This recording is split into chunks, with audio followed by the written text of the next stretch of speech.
Hey everybody, Flip and Dani here, founders of the Freedom Real Estate Group, family of companies, and welcome to another episode of our podcast, which is called Freedom Through Passive Income. That's right. And today's episode is called What is a LOI?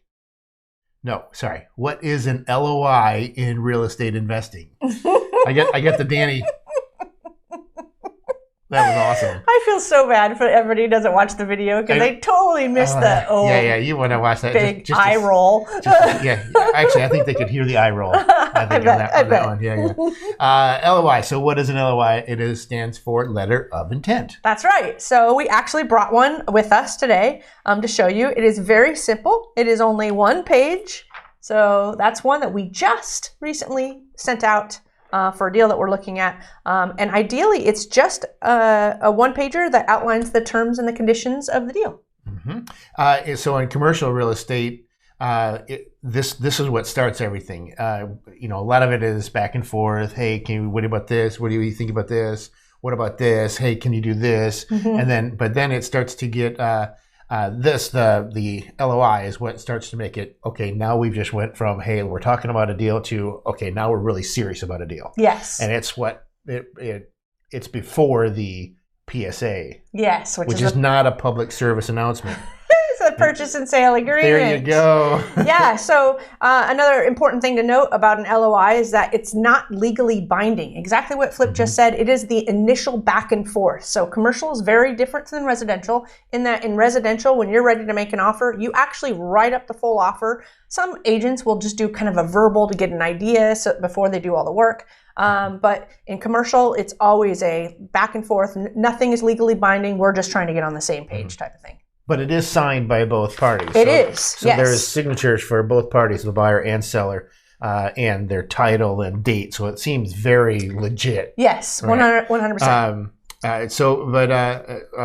Where we at? There we go. So once it's signed, sorry, I moved it up. I lost my place. So once it's signed, once the LOI is signed, then we send this off to the attorney, and the attorney goes, okay, what do I need to do? Oh, here's what I need to do. Everything's already in the LOI, so that way the attorney knows what to draw up in the PSA. Yes, and that's a good point, because once you involve the attorney, now you have expenses, right? And so it gets more expensive. Yeah, we don't want to pay all those expenses up front when we're not even on the same page with the seller, and those basic high-level terms aren't going to be accepted.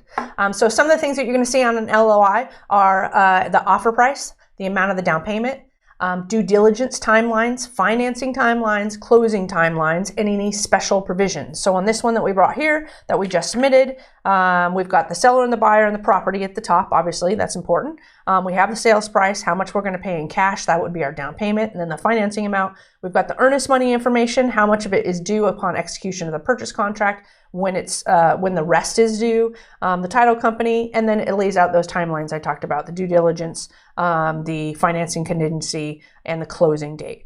We do add in here the survey. That's not really necessary, but it's just nice to have in here as to who's going to be paying for it. And then we have our special provision section, and then we sign at the bottom. So it's just like we said, high level, right?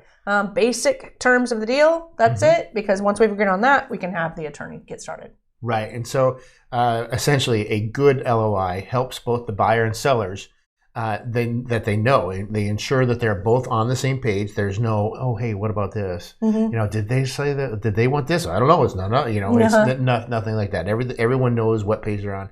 And it also shows the seller that, hey, we're not just tire kickers. Yes. So we're serious. This is what we want to do. Here it is. Sign it. Let's move forward. Let's rock it. Yeah. And then, like we said before, again, we're just saving on attorney costs because we don't want to engage the attorney and get that bill going before we know for sure us and the seller are on the same page. Exactly, because a lot of times the LOI, it never gets that far. Yes. Something happens, another buyer comes in, whatever. Yeah, or the seller and buyer just can't get on the same page. Right. And therefore, we've done nothing but exchanged a few one-pagers. Awesome. Well, excellent. Well, we hope that this one was beneficial. I hope you enjoyed this episode. We do like to keep these as short and sweet as possible. Make sure you're going down to our website, Freedom Capital Investments, and joining our investor club. Yeah. Investor club. But make sure you go in there because there's more information there than is on the Facebook and LinkedIn groups.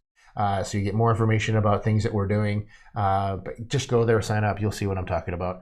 But if you're on YouTube, make sure you're hitting the subscribe button. And if you're listening on any of the other platforms, hello. We hope that you're enjoying these. Make sure reviews are great. But any requests, recommendations, or anything like that, just let us know. But we always end with invest smart, live happy. Bye everybody. Nothing on this show should be considered specific, personal, or professional advice.